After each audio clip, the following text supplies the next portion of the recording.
Now that our coupon API is looking good, we will go back to our shopping cart API, and here we have to add two methods to apply coupon to the shopping cart. Right now, if you examine the repository that we have inside the interface, we do not have anything to apply coupon. If you examine the models that we have inside the cart header, we have the coupon code. What we want is in the shopping cart, when someone enters a coupon and hits the apply button, it should update this coupon code with the code that they entered. That is what we want, and for that we have to create a method here. We will call that as apply coupon.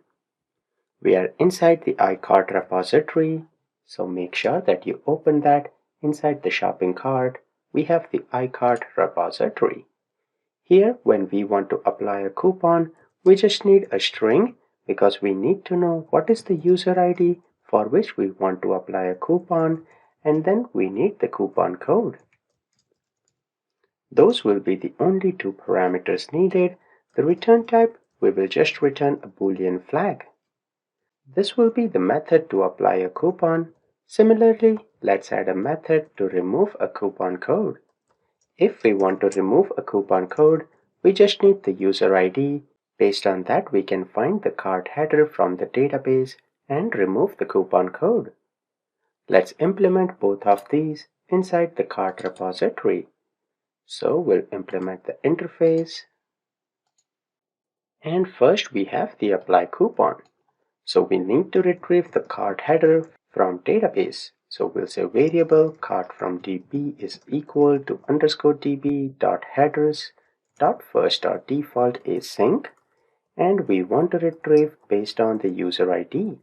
So user ID is equal to the user ID, and we will add the await keyword along with async in the method definition right here. Once we retrieve the cart, then we'll say cart from db.coupon code is equal to the coupon code that user entered, and we'll just use the db context to update cart headers. On there we want to call the update, and we'll pass cart from db.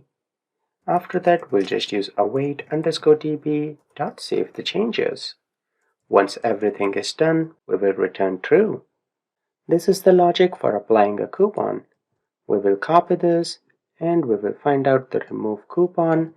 All we have to do is coupon code will be empty when we remove the coupon, and we will have to add async. That's all that we had to do to implement both of the repository methods. Then last thing that we have to do inside the shopping cart is inside the cart controller, we have to add two endpoints. So I will copy the remove cart, which is HTTP post, and I'll paste that 2 times. First one will be to apply the coupon. We will copy the same name for the method as well. And here from body, rather than int ID, we will just receive the cart DTO. We will call that as cart DTO. On there we will be calling the method apply coupon, and we need to pass 2 properties. First is the cart DTO.cart header.user ID, and next one is cart DTO.cart header.coupon code. Everything else stays the same. Then we have to do the same for remove coupon, so let me paste it here. This will be remove coupon. This time from body, let's just retrieve the user ID. So from that user ID, we will be calling remove coupon, and we'll pass user ID.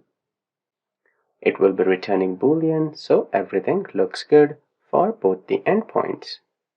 So with this, we have configured our shopping cart API with the new methods.